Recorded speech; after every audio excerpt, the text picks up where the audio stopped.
Hi guys, welcome back to my channel. We're still on the topic of skincare, and in today's video I will be sharing with you my Doxycycline experience.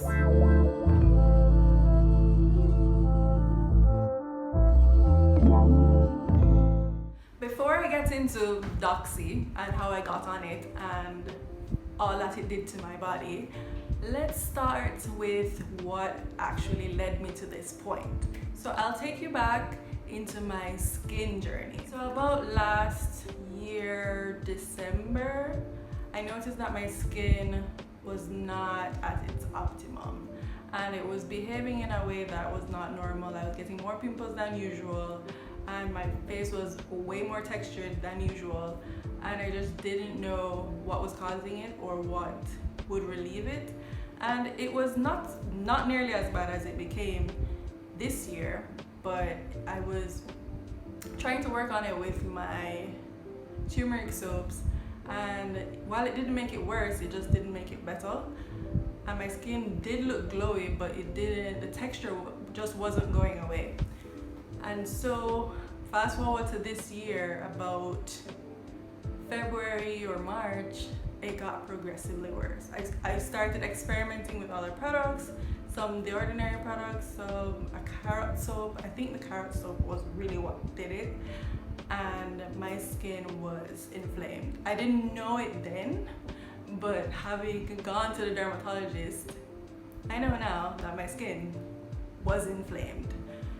And that's how I basically got to this point. While I did use a lot of products to help heal my skin, several products did. I will list those products somewhere here, products that actually worked for me. I have another video on my channel that talks about the products that did work for me and why they did, so I'll link that as well. But I just could not get rid of the hyperpigmentation, and I had a few stubborn cystic pimples that just would not go all the way down. So they were like flattened, but I could still feel them under the skin. And so I went to the dermatologist because I needed to just get rid of it. And here's what happened. So fast forward to about a month ago, I visited the dermatologist and she prescribed me 3 things. One was adapalene gel, and another one was a clindamycin benzoyl peroxide mix, and then the third thing was doxycycline pills, which is basically an antibiotic that works for a myriad of reasons, including malaria, but it also can help with acne. Alright, so let's talk about the pros of doxycycline. I'll start with the pros because they're short. It's literally one pro. I noticed that my hyperpigmentation went down rapidly within the first week, right? And that really occurred on this side. After that, as you can see, there's still hyperpigmentation, so I don't know. It's been over a month. I don't know, right? So let's move on to the cons. The first con is that if you don't have this pill on a full stomach, you will feel nauseous, and if you decide to try to lay down right after you eat, that's also a no, because you will feel like it's coming back up and you will feel like your stomach is just doing a number on you. So that's one. The next thing is I have been feeling this deep desire to scratch my neck. Like my neck has been so itchy since I've been taking it.